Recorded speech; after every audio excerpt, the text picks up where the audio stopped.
All right, welcome in. It is Wednesday. It is time for another edition of Total Bases right here on the WagerTalk YouTube channel. I was in bed much earlier last night. Did not stay up till 3 in the morning to watch Brewers A's, but I know, Brian, you did because you were at the game again. Uh, Tokyo Ran and I was up early this morning grinding the KT Wiz. Had a winner in the KBO, which was my $5 play yesterday at Wager Talk. Did not play any Major League Baseball, so pretty happy about that. KT Wiz get it done this morning, and now we're here, hopefully, to find a bunch of winners for you guys. So I'm going to let TV kick it off today. Tokyo Brandon, how are things going for you? And we are going to talk about Dodgers Pirates. I got to shout you out again because prior to the season, it was not a popular take that Shohei Ohtani was just going to win the Cy Young or even be in the mix. A lot of people thought he might not get the innings. And you came on one of our earliest shows and said, this dude is going to probably win the Cy Young this year. And it is looking like that might be the case at this point. So how are things going for you? And of course, kick us off, Dodgers Pirates, MLB Network, Ohtani versus Jared Jones tonight. Yeah, I got a nice little win in the KBO LG. And I got extremely unlucky and lucky last night. I had both the Braves and the Phillies taking a lead into the ninth inning, and both of them got walked off in defeat. But I also had the Brewers A's game under 12.5, which hit 12 in like the sixth inning. I had to pray for 4 scoreless innings, and I got it. So luck happens, equally positive and negative. So, but you remember the negative bad beats more than you remember the good ones.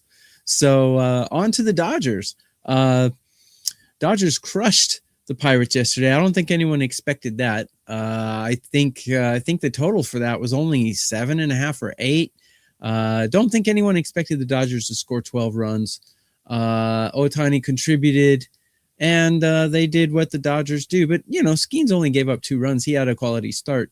But, yeah, their bullpen kind of disintegrated pretty quickly. Tanner Scott tried to give it away, but he couldn't. So today we've got Ohtani, sub-1 ERA. How long will it last? Well, I think he can continue this. On a curve of 30, I've got him ranked number 2 in all of Major League Baseball. He's definitely a top 10 pitcher. And he's tailoring all his workouts and his cardio and all of that towards pitching instead of hitting. His power numbers are dropping a little bit, but still better than most human beings. Dodgers hitting 6, Pirates hitting 17. Dodgers bullpen 11, Pirates bullpen 23. I don't see any other way you could go. A lot of ways you could bet this Ohtani to win. You could get a pretty good odd. Pretty good number for that. You could take Ohtani over 18.5 outs or 17.5 outs. I do think he'll pitch, probably get an out in the 7th inning, perhaps. And those are some ways to approach it. That's how I would, for sure. Can't back the Pirates today. Oh, see, TB, I disagree just a little bit. And now we're going to bring in Bryan Leonard, of course.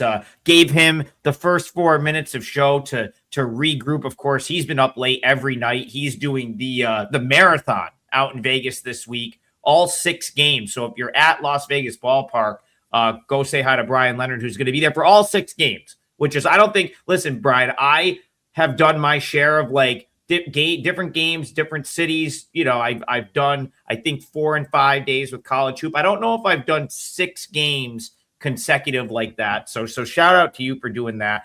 Jump in here. I will disagree. I do think there's ways to maybe play the Pirates. I do think there's some value with the Pirates here, but it's a matter of how do you do it? And do you even want to step in front of someone like Ohtani right now? So Dodgers Pirates to you. How are you seeing this one? Yeah, I got a little bit of a text from our friend Marco D'Angelo, who's a horse owner, and he's originally from the Pittsburgh area. So he went back and visited his new horse, his baby horse, cute little thing. His wife loves it. But he was at the baseball game yesterday, and he's tweeting it out, and he's got pretty good seats. And he goes, I said, I figured a person like you would have better seats than this. And I sent him my front row tickets for the A's game. And he came back with a touche moment and said, mine were free. And he knows that's important to me. is to save as much money as I can for my bankroll. And I said, touche, that was a good deal. A very good post. But as soon as he sent that to me, they fell apart. So yeah, the Pirates yesterday, they had that big day. We said how much it meant. And here's another one. Not only the Dodgers are in town, but they got Ohtani on the mound. He's going against Jones. So yeah, this is an interesting handicap. Ohtani's basically about a $2 favorite right now. I've seen everywhere from a 7.5 low to an 8.5 high out there. A lot of 8.5, a lot of 8. So 7.5 over 20 here in Vegas. It's Superbook. So maybe somebody there is a fan of this and they hit it early. But yeah, Ohtani's as good as you can be. Jones is a guy who's looked good so far. Should be a fun game to watch. And from a weather standpoint, and this is what I don't know if I had a chance to talk about the weather yesterday, but I will. And I won a hockey game yesterday. I had 2 plays I sold on the site. The other one I lost, and that was the under in the Detroit game. And when the under is 8.5 and you give up 8 home runs, I didn't have that kind of luck that some people have once in a while to win the lottery. So that was a bad pick on my own part. And somebody mentioned that in the YouTube comments. To keep in mind, anybody can contact us through that, and we'll give you an answer. We're all in there every day. I love answering and questions, and a lot of the guys are as sharp as we are that are in there. So I tend to learn from them. And hey, it's a learning experience. This whole reason why we do this show is a learning experience for you and for me. And without doing it and bouncing things off of you guys, it's a tougher handicap day for me on Sundays. I'll be totally honest with you. But yeah, there's a lot of games where the wind is blowing out. In Vegas tonight, I'll hit it now because I don't know if I'll talk about the game.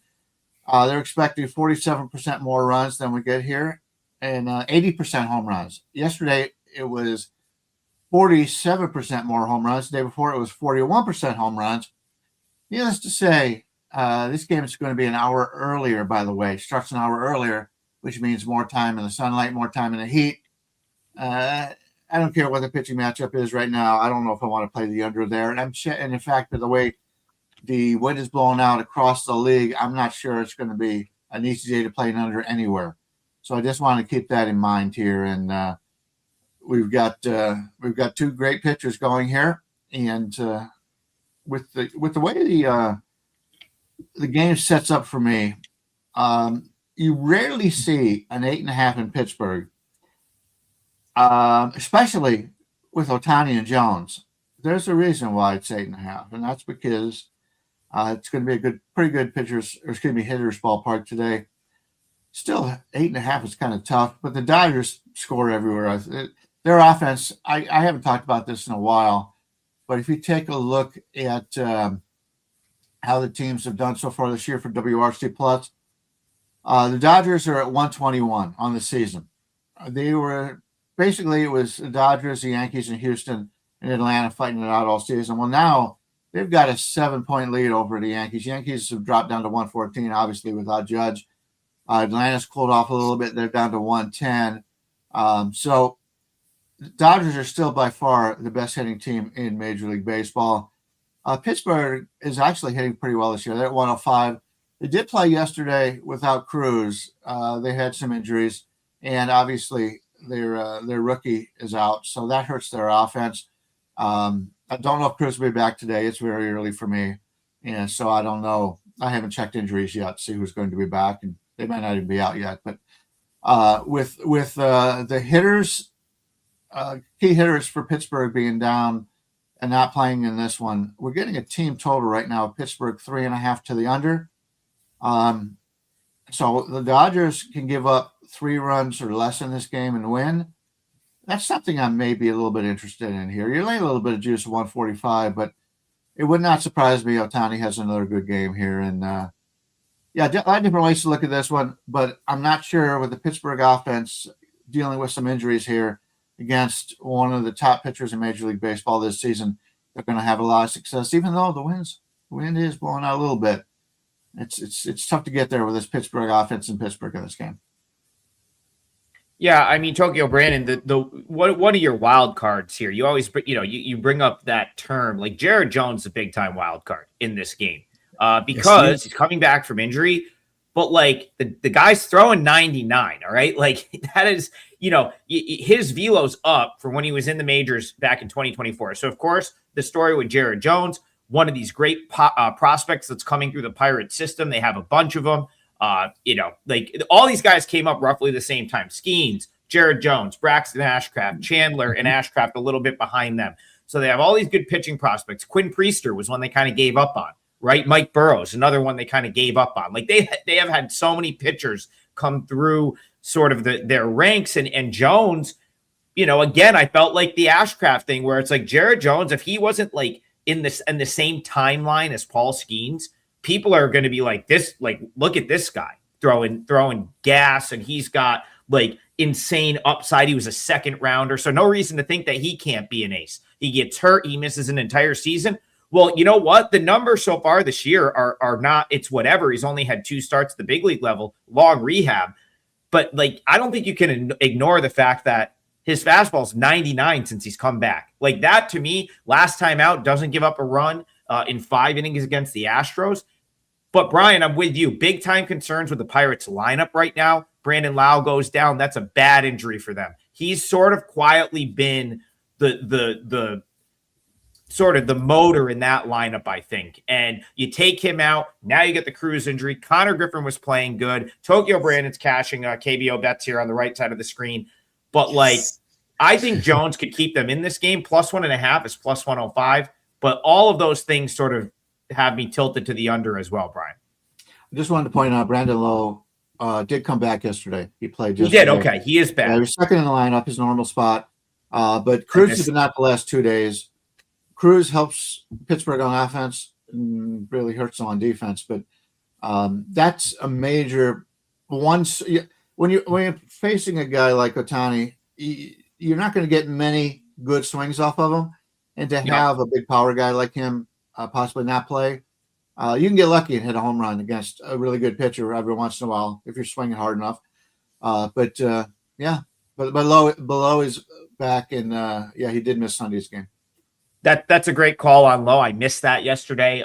It looked a lot worse than it was because there was some things that people reporting after the game Sunday that it could be pretty bad. So great to see him back in the lineup. That is huge for the Pirates. It makes me like the Pirates even more here. Pirates +1.5 is the way I lean. Not sure I will get to the window with that, but don't be surprised if Jared Jones comes out and gives you 6 very strong innings here. Brian, speaking of free tickets, shout out to the Richmond Flying Squirrels. One of their people saw my social media post and invited me to come down and check out the brand new CarMax Park in Richmond, Virginia. I will be going toward the end of this month. So free tickets for Trig as well. Looking forward to making the trip down there. That is the AA affiliate of the San Francisco Giants.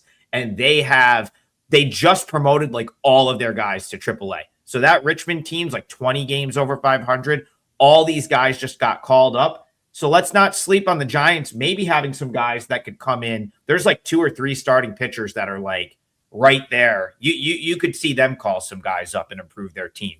But we're gonna go to Alex Rand. First of all, Alex, thank you for the donation. Tokyo Brandon, I'm coming back to you. First off, Alex says, good morning from DC to the best baseball show in the land. We very much appreciate that. He wants to talk about a day game today. He says Orioles on the bounce back today. I on one hand, I'm not surprised that the Mariners have won these last couple games. On the other hand, I would be a little bit surprised if the Orioles get swept. This one's tricky to me. I felt like I want to play the Mariners, but I would have liked them to lose one of these first 2 games in order to be more confident that they actually get it done. So, Tokyo Brandon, day game to you. This is Mariners-Orioles from Camden Yards. How do you see this one? It's actually not a day game. Sorry, this is a 6:40 start. That's my bad. 6:40 start. Yeah, that'll be pretty early in the morning for me. But anyways, on my Twitter X, Tokyo_Brandon, I already put up my pitcher matchups for today. And Kirby doesn't really fare that well. He's very average great sample size, but the Orioles can hit him. They don't trounce him, but they can hit him. I like what I'm seeing from Brandon Young eye test wise, but not number wise. So, yeah, I've got him pretty much in the mediocre area as far as my numbers, but I think he's better than that.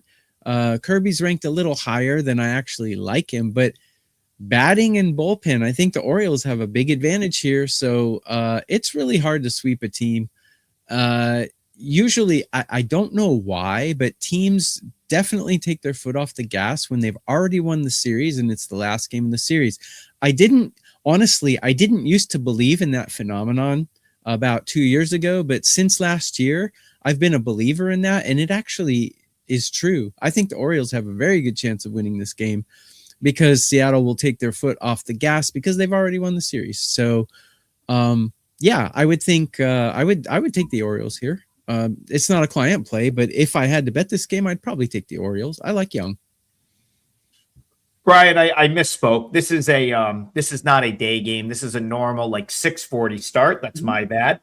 I don't really think it changes my handicap terribly here. I do see that the Mariners have some bullpen usage. I guess that would be a potential way into the Orioles. But again, George Kirby, Brandon Young, Mariners, Orioles to you. How are you seeing it?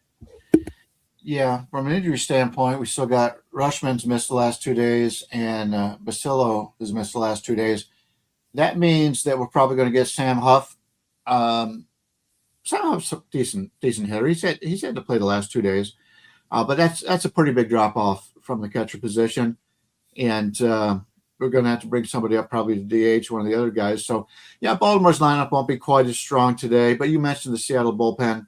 That will be a concern. And Kirby has been probably the worst starter they've had the last few weeks. So, yeah, he's not gotten that hot this year as opposed to in the past. He was one of their guys they count on all the time. Still a great pitcher, but he hasn't been the same. But, yeah, the Baltimore situation somewhat intrigues me here. And that would be the side I would play here. You're getting him a little bit plus money here. Seattle's about a 120, 125 favorite right now with a total of 9. I've jinxed Brandon Young via TP on this show this year. When you came out earlier this year, Trig, you liked Young, and then finally I said, yeah, he's not any good. Well, since I said he wasn't any good, he's pitched better. So he's been pretty consistent, actually. I think he just had a couple bad starts. So we're getting Baltimore at home as an underdog, slight underdog, in a game in which they're looking to avoid the sweep. Yeah, I kind of like them. The Seattle bullpen is because of being leading these games. A lot of their key guys are not going to be available today, or they will be on a limited basis. So, yeah, if I'm playing, I think I may look at the Baltimore Orioles here. Yeah, the bullpen usage is what ultimately sort of scared me off the Mariners here. That was my original handicap. Suggested the Mariners, showed some value at the number. I've been obviously very vocal on the show. If you've watched the show all year, I came out, one of the first shows we did, said the Mariners was my number one power rated team in the American League. Obviously, I've had to adjust that. Recently, I've expected them to play better. They have. So I think naturally I gravitate toward the Mariners at this price, but the bullpen usage is concerning. Brian Hatt says, what do you think about the under 9? Would you play it? Jose Perez says, I kind of like the over 9. My numbers have suggested over this entire series. I said on Monday's show, I was at 9.3. That game landed right on the 9 flat, 6-3 final. Yesterday's game goes over, 6-5 final. I am at 9.3 once again here for this matchup. So I think showing slight value on the over 9, but a tricky game nonetheless. I don't know if I'll have a play in this one, but definitely a good conversation right there. Mark Martin, he goes, I used to go to the old stadium, the Diamond. I believe the Diamond was Richmond's stadium prior to this year. Disappointed I never got down there. I heard it was a very cool sort of old ballpark. I think I'm going on the 27th. So DM me on Twitter. I can probably get more tickets. If any of you guys are in the Richmond area on the 27th and want to go to the Flying Squirrels game, your boy might be able to get more tickets. So let me know. I'll throw my own meet and greet in Richmond, Brian. I just decided on the show. So yeah, that's CarMax Park, brand new. I'm very excited to see it. They just opened it this year. CarMax, the Flying Squirrels in CarMax. CarMax, I think I think that's like the car. Yeah, I don't know if they're like a car car. around. Yeah. Yeah. Awesome. Anyway, okay, let's get back to business here. I got one. I'm coming back, Brian. I'm coming back to you. Jeremiah says, let's talk about how the Rockies are going to cover the spread. Now, I did not end up getting to the window with anything in Major League Baseball yesterday. I probably had about 10 very sort of light opinions. I think they went like 6-4 or something like that. I just couldn't hone in on anything. So I played mostly, I played 3 AAA games instead, went 2-1 there. So I'm not mad about it. But one of my opinions that would have been correct yesterday would have been the Rockies covering the spread yesterday. Jeremiah says, let's talk about how they're going to cover it today. I could kind of see it. I definitely think there's value there again. I think there will be value there all series on the Rockies in this game, in this series at home against the perceived much better Cubs. So Cubs, Rockies to you, Brian. It's Shota. Looks like it might be Lorenzen for the Rockies. Do the Rockies have a chance to win again today? Yeah, this is the one I'm kicking myself on. I liked the Rockies yesterday. Didn't use it. Didn't want to put out too many plays, unfortunately. And in retrospect, you know how that goes. Rockies bullpen's in pretty good shape. None of the key guys pitched on Sunday and Monday. They did use 4 different relievers yesterday, but since they hadn't pitched in the last couple of days, they'll all be available. The Rockies are just a different team when they play at home, and they've brought up Cole Carrig, who started yesterday in the outfield, and I guess the guy is a speed demon. I think he stole 30 bases already in the minor leagues this year, so that'll give them. I've always liked Colorado speed, and even though this is known as a hitter's park, it's more of a single, double, triple park than a home run park. So these guys get on, they start running. A lot of their guys have been hurt. A lot of their speed guys have been hurt this year, but that's a part of this team that I really like. And they've got with Carrig in the lineup now, with McCarthy, Castro as an old man can still run a little bit. They've got some speed in that lineup, and that is something that you don't see enough of it. If you ask me, in Major League Baseball, they when they're expanding the size of the bat or the bases and all that, and with the throwing the things over, you're not getting as much running as what I really thought they would. I love teams that just disrupt the pitcher when he's on the mound by making you worry about him. So that's something to be concerned about. But yeah, in this game, Lorenzen, he's been Lorenzen this year. He was, when they signed he and Sagano and some other guys in the offseason, it was just guys to bring in for innings. And for the most part, they've done their job. They haven't been that bad. So we're able to get Imanaguas going for the Cubs right now, and he's anywhere from a 57 to a 70 out there right now. So basically about 165, and you're looking at a total of 12 and a half, which is a higher scoring environment, even for Colorado. Imanaga's been lousy as of late, and once I was regretting not playing him more early in the season. Now I'm glad that I haven't played him lately because he has not looked good. He's a fly ball pitcher, and he's pitching in the best regular fly ball park in Major League Baseball. Cincinnati's come down a little bit. And, of course, if you're living here in Vegas, you know that this stadium is the last 2 days has laid off a lot of home runs. But, the 1.5 doesn't mean quite as much if you're looking to play them that way with the plus 1.5 because the line's at 12.5. Total's at 12.5. Means a lot more if the total is like 7. So. But that's the way I would go. I'd either go with Colorado plus the 1.5, or I would look to play Colorado here. Imanaga throws too many fly balls to want to back him here. Even though you would think the Cubs would have a bounce back here, I'm not buying into the Cubs here. Tokyo Brandon, do you agree or disagree? Cubbies, Rockies to you. Guys, grab a double play. 2 of us 3. 2 of us, just pair us together, leave out the guy you don't like, and you get 3 days for a huge discount. Show us who's the most popular. Throw out the guy you don't like. Just kidding.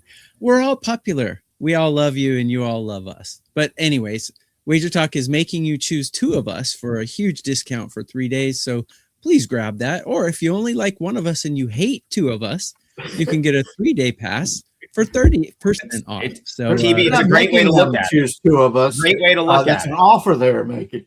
Yeah. It's called triple play. So you can get a double play or a triple play. Either way, huge discount. So grab it. We are 3 of the best baseball minds on the planet. So let's get into this. Imanaga, he's getting up there in age. He's got some weird stats. He's 1 short of a straight in his earned runs in his last 4 starts. He's got 5, 6, 7, 8. So in his next one, if he gives up 9 or 4, he's going to have a straight. And that's bad. But his whip is still 1.08, which is immaculate. So this is really weird. How do you judge this guy? Yeah, he's an X factor as far as I'm concerned. I don't like to bet his games because he's definitely a Jekyll and Hyde kind of guy. He could absolutely vomit on the mound, or he could come out and throw 7 shutout innings. You don't know what you're going to get from him. Lorenzen is a guy I liked when he was at Texas last year, was it? I liked backing him when he was at Texas. But now I don't. This ballpark is not conducive to his pitching style. I don't like backing him, but man, there's no team that's more listless and pathetic right now than the Chicago Cubs. They look awful. I got the Rockies batting number 10 out of 30 teams, and I got the Cubs batting 22 out of 30.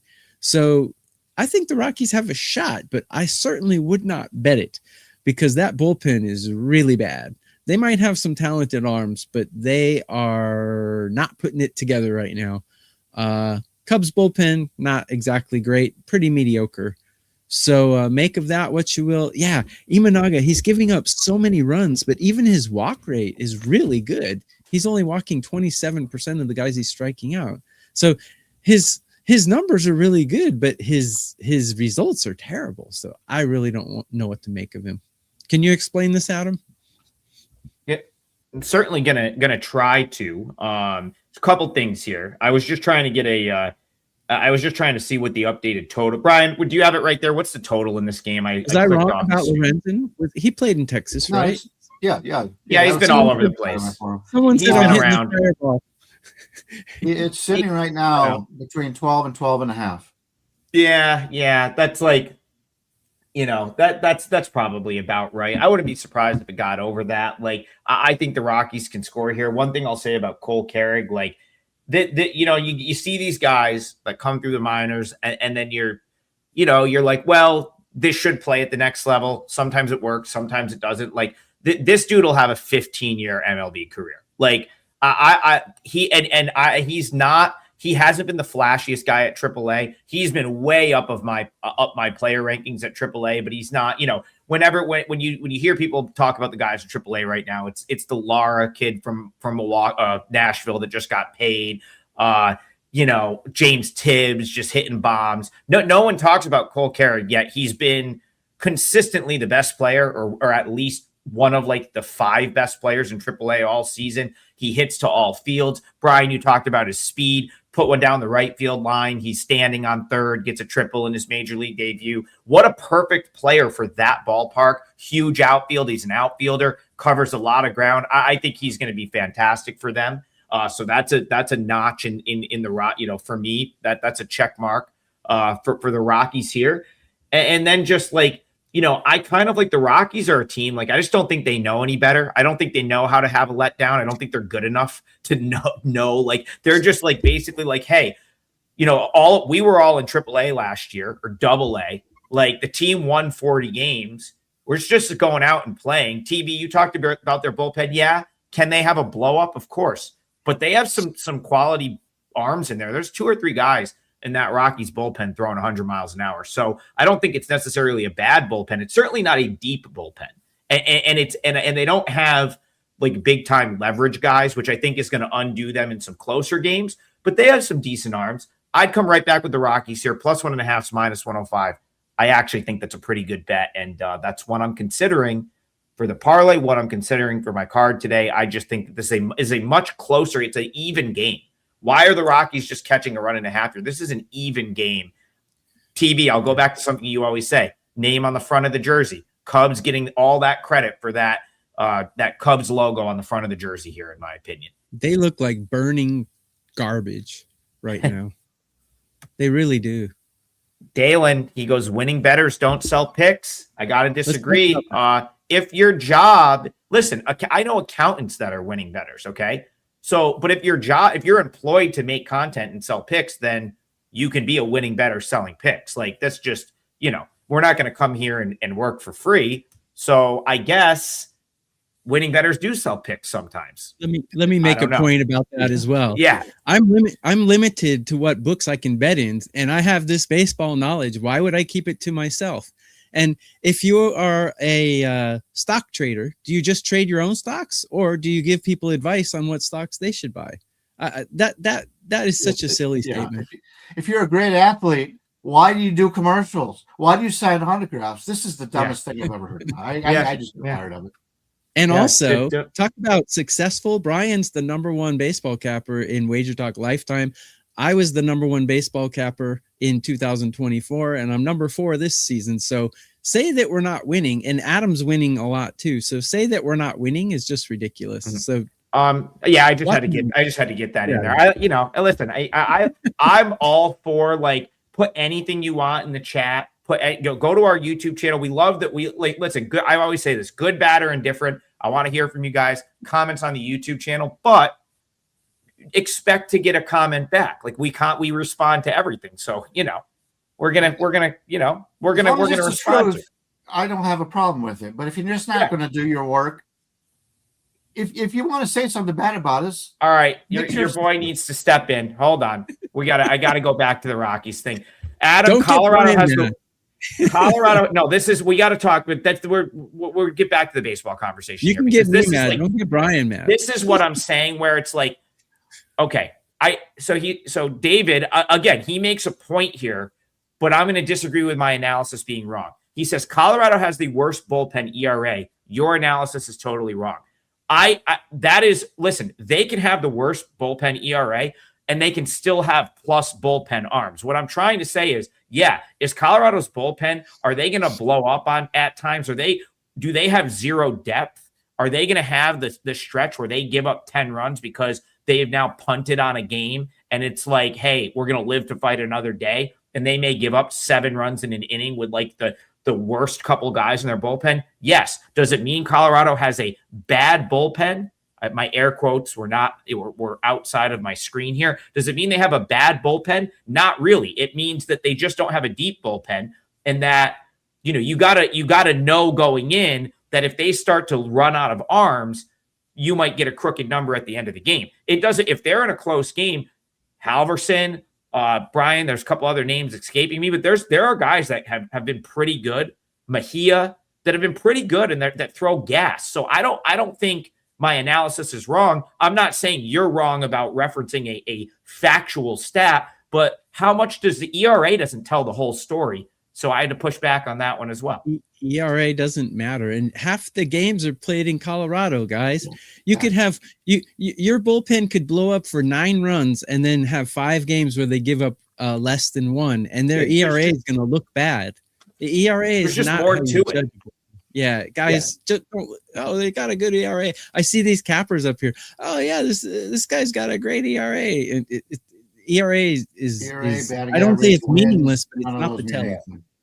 Sorry, go ahead, Brian. No, I think it's an important conversation. I'll let Brian jump in here because like referencing once, like there's just more to it in a lot of cases. And I think with the Rockies, you got to watch these guys pitch. You see a couple guys coming out throwing 100. You got to say, yeah, you know what, that they might materialize into like pretty good high leverage guys. So I think I'm just trying to buy the potential a little bit more with the Rockies. Yeah, their bullpen is ranked 30th and by my stats, but they play half their games in Colorado, and you've got San Francisco at 26, Pittsburgh at 27 in pitchers' ballparks. I would much rather have the Colorado Rockies bullpen over those two. It's they're bad. There's no doubt about it. They're bad. When was the last time Colorado had a good bullpen?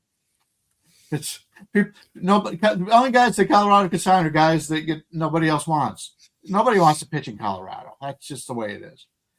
Yeah, and just throwing hard doesn't mean you're good. No, but I think guys that throw 99, 100 is a pretty, like, that is essentially what you, for a high leverage 8th, 9th inning reliever. Let's put it this way: there aren't many of them that don't throw very, very hard. Like, I don't think you're a really solid 8th, 9th inning guy at this point, unless you're throwing like gas. Like, that's that you won't find many of them. So again, it's a great conversation. We're going to get back to the picks. That's actually a really interesting conversation. I think it's just, because you can make points on both sides. But to say that they're the worst bullpen in the league, that's where I would like push back a little bit. I still see some redeeming qualities. All right, Brian, we're moving it along. Back to you will be there for the 3rd night in a row. You should just sleep at Las Vegas ballpark at this point. Just bring a sleeping bag. Although I heard it's like been pretty. I saw Robert Gasser, like the Brewers were like dying in the humidity or something, or like the heat early in the day. They like showed them warming up how hot it was. So A's Brewers, Las Vegas ballpark, the rubber match of what has been an insane series to this point. You're going to be there. Jack wants to touch on it. Talk to us about A's Brewers. Yeah, Milwaukee with Sprout, Athletics with Perkins. Perkins has pitched here before. He knows it a little bit better. We talked about this. A lot of these Athletics players have been in the stadium. Kurtz, a lot of their really good. Bolte hit a home run yesterday. He'd been here a lot. So they know the stadium a little bit better. They don't swing for the fences quite as much as the others. We're looking at basically it's a pick 'em, 105, 110 either way, total of 14.5. I talked about the first game when teams went extra innings, which didn't help anything, and the teams got bombed. So the bullpens are in threads at this point. And I'm not a huge Brandon Sproat fan. I think if I'm playing this one, I'm going to play the over. And yesterday, as TB kind of pointed out a little bit, they were sitting at 12 runs in like the 6th inning, and sixth inning or so. So the wind was blowing out a little bit more to right field than center field, but still, anytime the wind's blowing out, in when I took a look earlier at the cheat sheets for Ballpark Pal, yeah, they're expecting a lot of home runs, and I don't blame them. But all of the game will be starting an hour earlier, which means more sunlight, which means more heat for the players that aren't used to it. And hats off to both those starters yesterday. Neither one of them really pitched great. The numbers aren't going to show it. But to last as long in that game as they did was really impressive. And then when they went to the bullpens, I thought the offenses were really going to jump up. They didn't. I think that was a fluke. I think this is going to be another high-scoring game here. And at least they put the line where it should be, as opposed to yesterday where I believe, like I said, when I got home, it was 12, and then it went to 13. I even saw 15 at one spot on yesterday's game. And for them to come back with a 14.5, they said, okay, we got to slow this train down on the overs, even though people with the unders won yesterday. I think yesterday's was the fluke out of it. Just a few innings at the end of the game in which the hitting wasn't there. I think we see more of it here, especially from Milwaukee standpoint, is this is the last game of the series here. They're in a pretty middle of the road stadium for hitting. This is still one last chance for them to get, pad their stats. And so, if they get a lead in this game, and we've seen that before, it's sort of like the NHL Stanley Cup. No lead is safe. No lead will be safe here. I like the over 14.5. I'm going to use that as my parlay here. I hate to be Mr. Joe Public on it, but it makes a lot of sense to me. And so I'll play the over as and I'm getting it at 14.5. It's basically, let's go 115. Slightly a little bit higher, but we get 15 runs, we win. And I don't think that should be a problem here. Tokyo Brandon, talk to us about this game. Also, walk us through that sweat last night to hit an under, needing 4 scoreless innings in this ballpark. What a way to get a win right there. And Brewers A's to you. Do you see runs, or do you see it staying under again here? I don't see. I got lucky yesterday to get the 12.5 under. I don't see that happening again. I don't have a good read on either one of these pitchers, to be honest, but every time I hear Sprout's name, I think of Billy Squire. Sprout. For some reason, that pops in my head every time I see his name. But anyway, I think the over is the only way to go. I got Perkins, little sample size, but I got him ranked 26th on a scale of 30. Bullpens are not bad, but like you guys said, they're pretty spent right now, and both teams hitting quite well. Probably the stadium has something to do with that. But yeah, I think over in this one would be the way to go.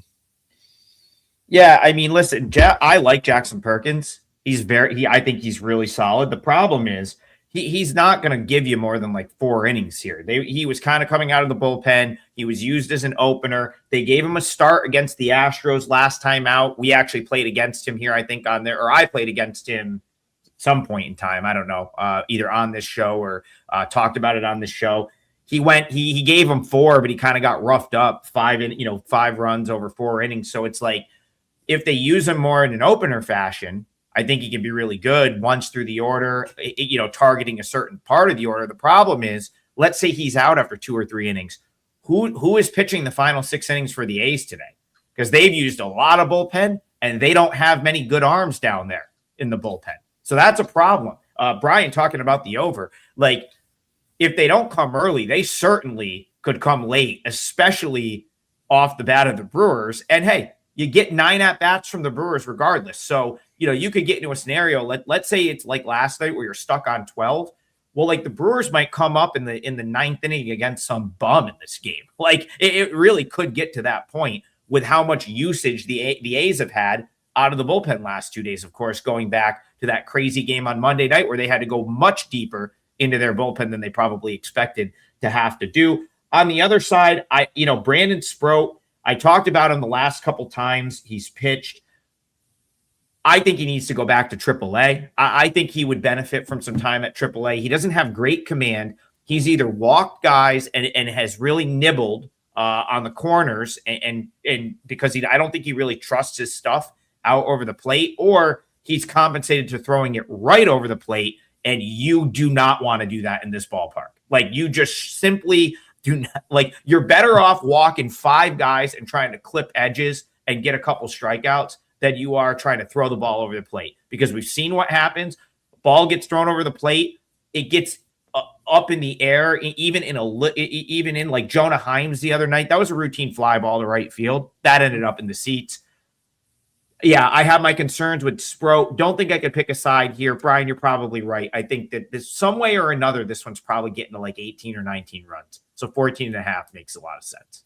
Yeah, I'm sitting in section 118 on the third base side, and I'm around. That's the basically the side for the visitors. I don't think a lot of people, when you're buying tickets, unless you actually want to sit with your fans, makes a difference. But I'm able to talk to a lot of Brewers fans. I've got some guys in town that I know are Brewers fans, and we were talking about Sprout yesterday, and they said, yeah, it's the one weakness in their pitching staff right now, and they're afraid to send him down to ruin his confidence again.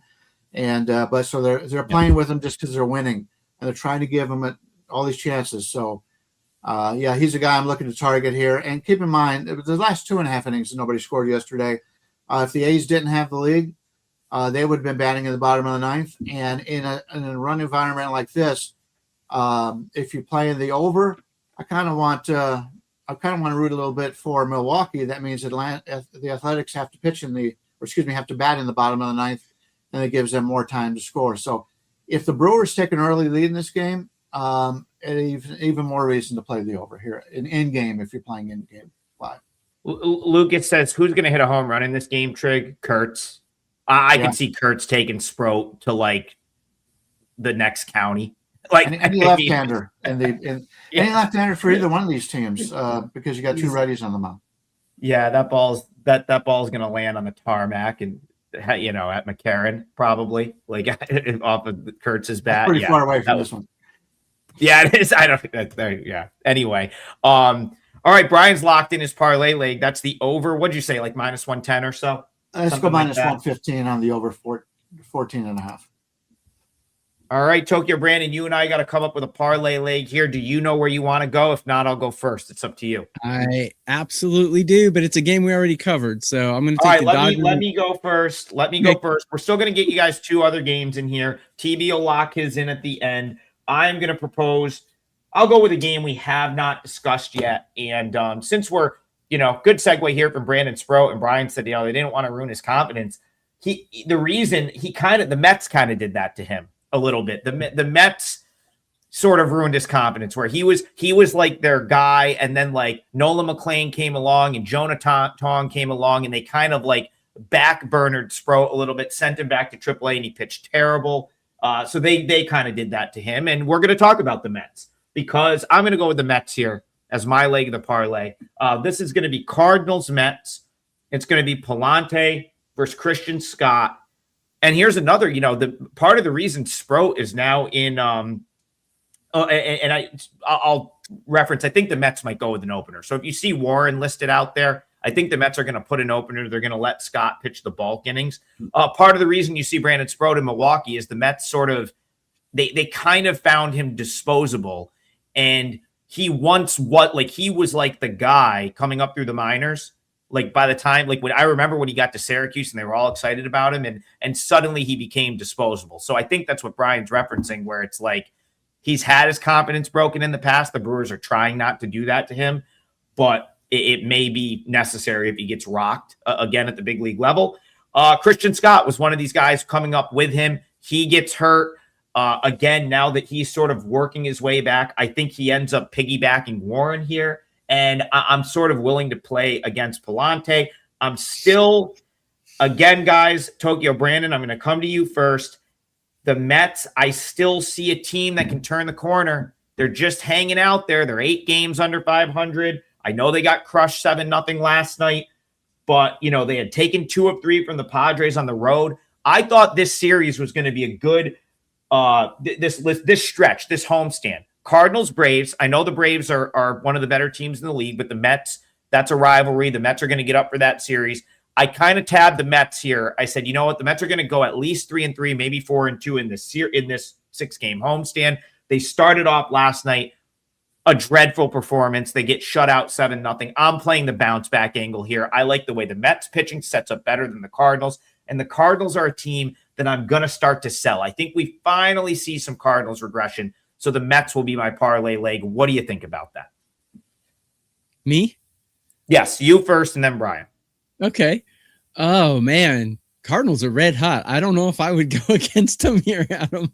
Palante, man, his last 4 starts, he's only had 1 bad one. He's given up 1-1-1-4. So, I did put up my pitcher matchup stats on my Twitter X. He does have some fairly questionable stats against the batters he's facing today. So maybe the Mets can get to him. Regarding bullpens, both of them are top 10 bullpens. So yeah, I don't know. I don't know if I agree with that, Adam. Good luck though. Brian, I guess you try to sell teams at their peak. I just sort of see the Cardinals peaking, and I feel like it's I guess that's what I like the most about this. I want to sell the Cardinals. I want to buy the Mets, and I'm okay with how the pitching sets up for the home team. Palante's just not a guy that strikes fear. I mean, he's been good, but I don't see him any more than like kind of an average big league starter. So I have no problem going against him here. An average big league starter is just exactly what St. Louis needs. They don't have a ton of talent in the pitching staff, but they've been very, very good this year. This is a team that continues to win. I had the under yesterday in the first 5, and that lost, but the under in a full game when they got there in that 7-0 victory. I hate to lay with the Mets. I'm sort of with TB here. I hate to lay with the Mets. I do like the follower, is I guess what you could say in this, but St. Louis has been the better team all season long, and you're catching them here at an underdog price. Palante's been okay. I won't be involved in this game, but it's hard for me to bring myself to play the Mets here. If this price range, the 130 price range, I won't get there but I'm wishing you the best. But it's not a game that I'm going to be involved in. Is that what we're looking at right now? Minus 130? You're looking at about minus 130. Yeah. If the Mets win, I'll dress like Adam, and if the Cardinals win, Adam dresses like me. I'm gonna have to go into his girlfriend's closet. Grandma. Listen, I wouldn't. The Mets have been very disappointing to this point. There's no question about that. I still think this team turns the corner. I hope that some people share your guys' opinion. I'd love to see the Cardinals take money. You give me another 10 to 15 cents here. This is probably on my client card. That was the one thing that kept me off for clients was the minus 130. But I do feel like I do have a little bit of a it's priced there for a reason type of, sort of feeling about that. Listen, I think the Mets going with the openers in front of Tong and Scott, I kind of like that from them. I think the Mets bullpen is still pretty solid. So you're going to you get Warren, a good matchup up front. Then you get some bulk. Then you get the better Mets relievers, none of which that pitched, yesterday. And I don't think much the day before. Feels like a good spot for the Mets to get a win. So I am going to stand my ground here. Mets is my play for the parlay. Tokyo Brandon, real quick, so I know we ran long today. We kind of got off topic a little bit. I want a lot of people want the day game, Guardians, Yankees. Going to go to Brian first. Let's go around the horn there, and then we'll lock in the parlay. We'll get out of here. Brian, Guardians, Yankees to you. A couple lefties, Rodon, Messick. Messick's about a 115 favorite, total of 8. The Yankees have been able to win the last couple of games. Rodon's starting to pitch better. He's starting to get in his groove. He's a little bit healthy right now.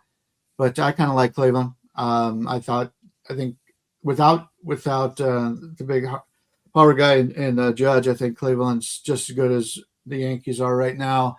And these games mean more to Cleveland. I talked about that earlier. I think Cleveland gets the win here.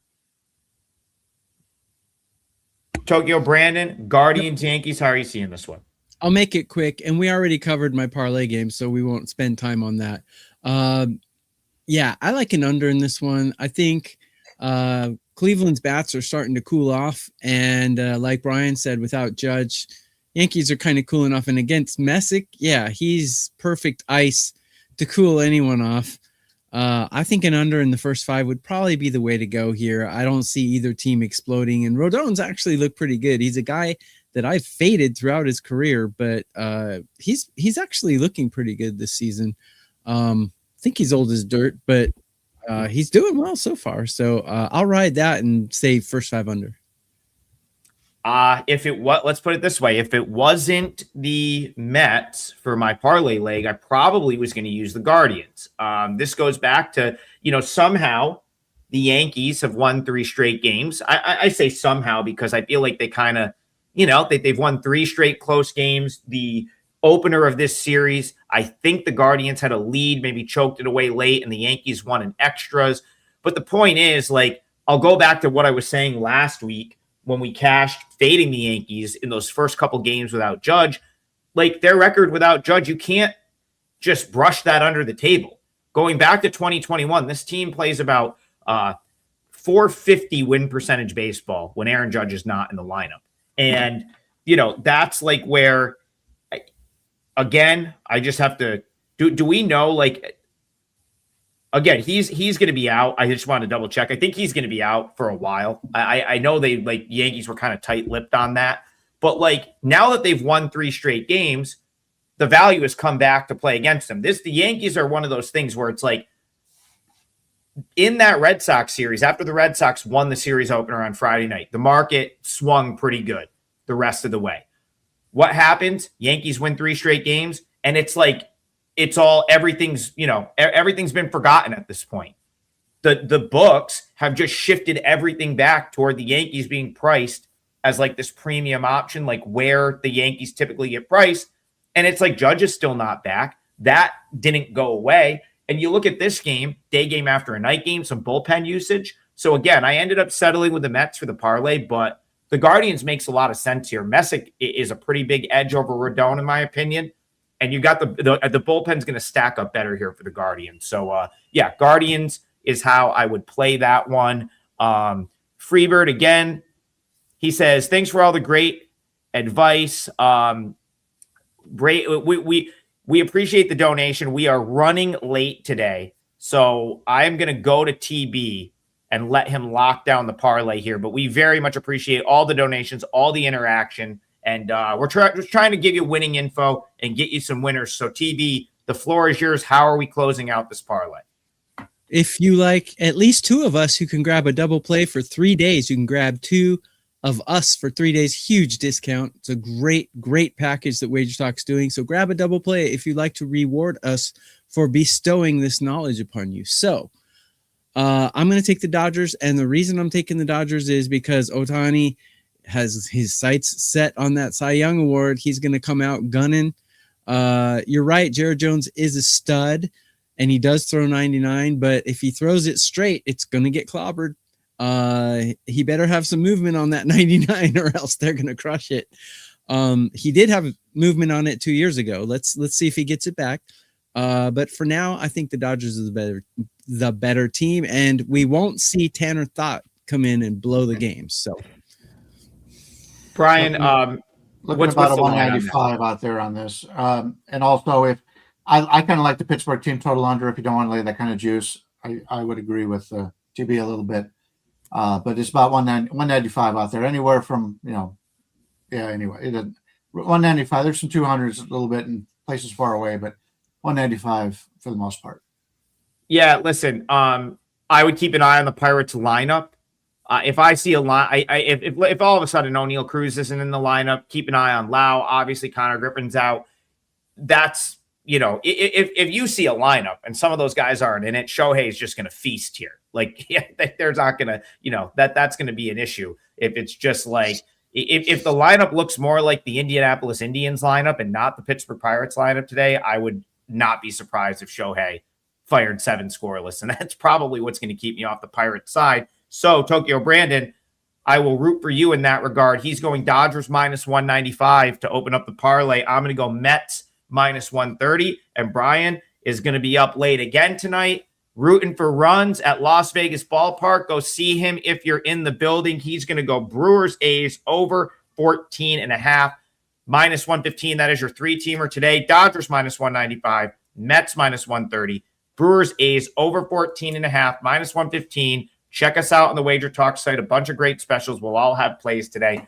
Let's keep cashing, and we'll see you guys in the morning for more total bases.